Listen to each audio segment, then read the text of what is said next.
moral responsibility to lead the world, to work with China and Russia and India in transforming this planet's energy system away from fossil fuel.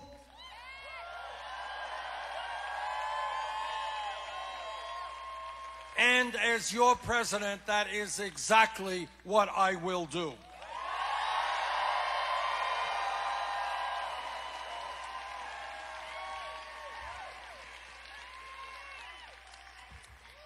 What this campaign is about is thinking big, not small. It's not accepting the worldview that many provide to us.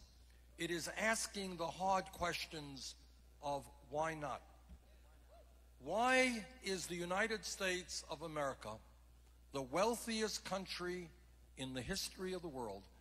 Why are we the only major country on earth that does not guarantee health care to every man, woman, and child as a right?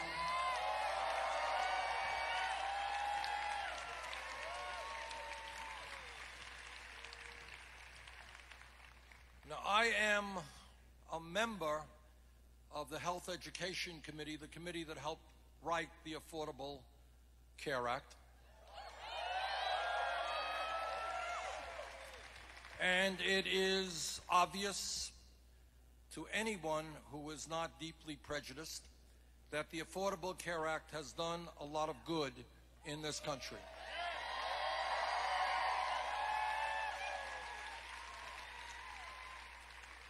The Affordable Care Act has provided insurance for many millions of people who previously did not have it. It has done away with the obscenity of pre-existing conditions.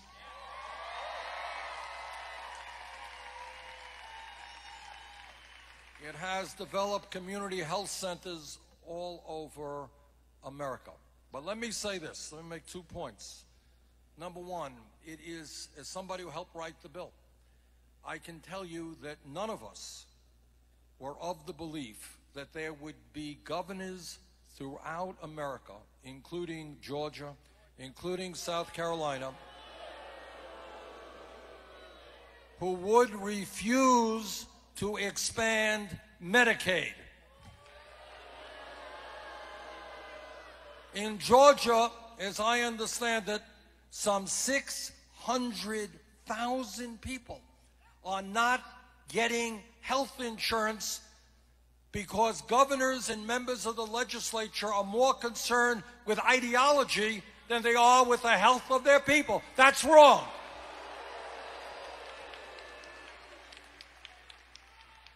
But what we also have to do is to understand that despite the gains of the Affordable Care Act, we still have 29 million Americans with no health insurance.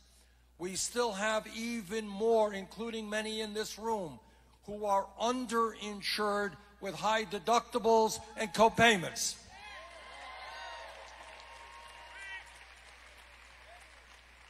We still have a situation where our life expectancy is lower than many other countries and our health care outcomes are not as good, yet we spend by far more money per capita on health care than any other country. That is why I believe that what we must do is join the rest of the world, make sure that health care is a right, not a privilege.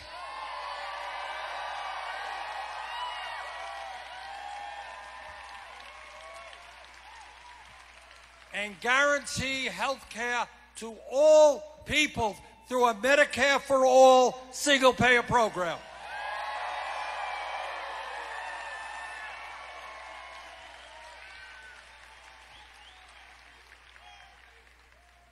And when we do that, I want you to know what it means. It means not only that families will save substantial sums of money on health care, because the current system is the most expensive in the world. It will mean that millions of workers who are now in jobs they do not want to be in, but are there because of the health insurance they're getting, those workers will be able to leave those jobs and do what they want to do, which will be a huge asset for our economy.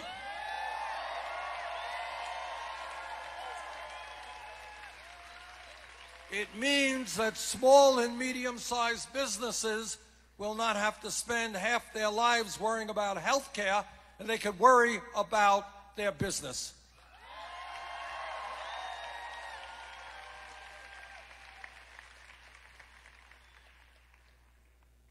Now, when we talk about the issues that face us as a country, there is no question in my mind that we must, once and for all, end institutional racism in this country.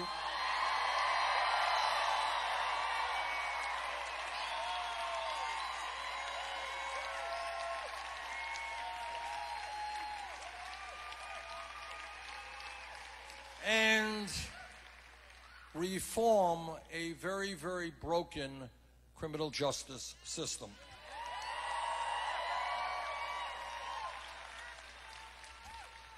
Now, all of you have seen the same videos that I have seen.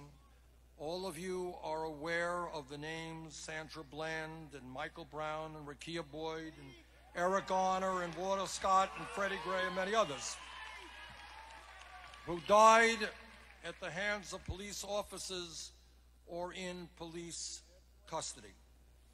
Now, let me say, I was a mayor of the city of Burlington for 8 years, and I worked very closely with the police department there. And what I will tell you, what I believe to be true, not only in Burlington, but all over this country, vast, vast majority of police officers are honest and hardworking and trying to do their best in a very difficult situation.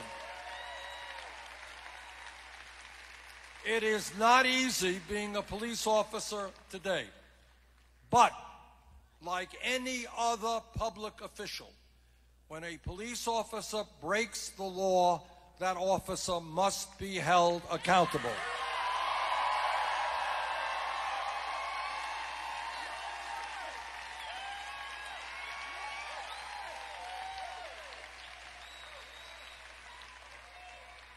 And when we look at criminal justice reform, it is clear to me that we must demilitarize our police departments.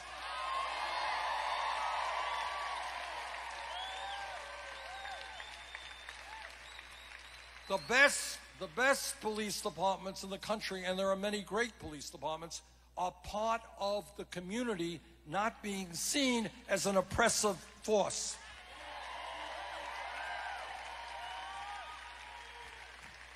We need to make certain that police departments look like the community they are serving.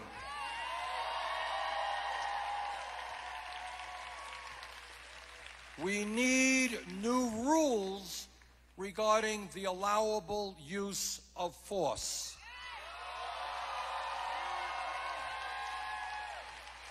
Lethal force should be a last resort, not a first resort.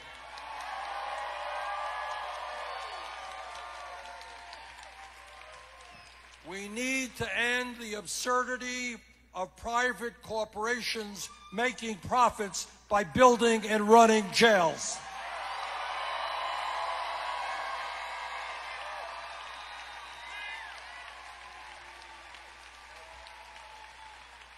We need to understand that substance abuse, a very serious problem in my state and all over America, is a health issue, not a criminal issue.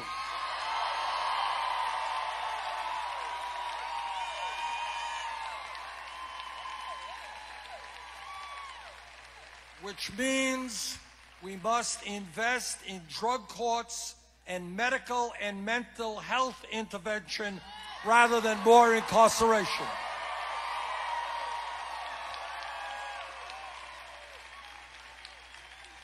We need to take a very hard look at the so-called war on drugs, which has destroyed so many lives.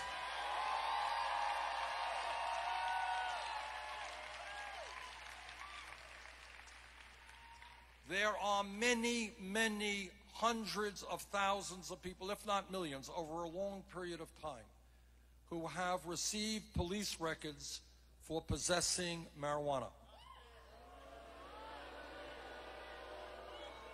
And some have been jailed.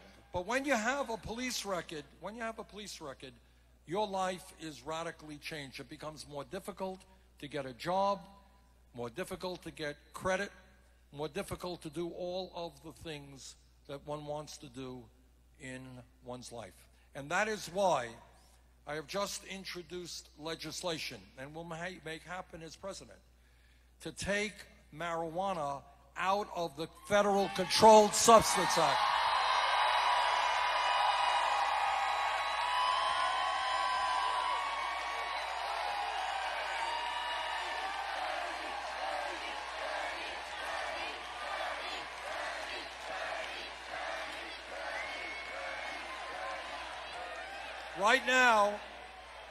Right now, as part of the Federal Controlled Substance Act, marijuana is in the Schedule I class, right alongside heroin.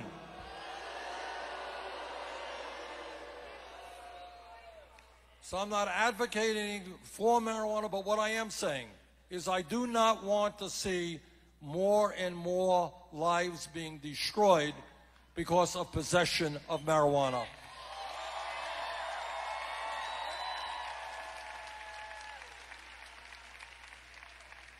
Furthermore, and very, very importantly, we need a path back from prison.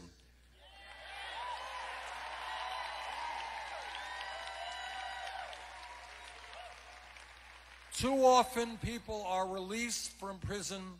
They don't have the education they need. They don't have the jobs they need. They don't have the money they need. They don't have the housing they need.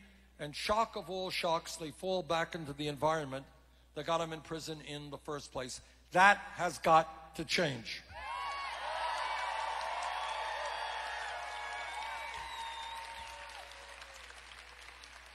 And when we talk about issues of importance to our country, I hope everybody here knows that today there are 11 million people in this country who are undocumented. And let me be very clear.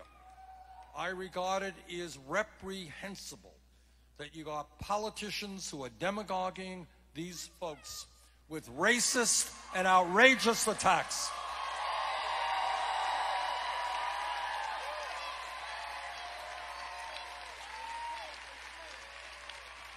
There are politicians who are trying to open the door to racism, whether it's against our Hispanic brothers and sisters, whether it's against Muslims, and we are going to shut that door closed.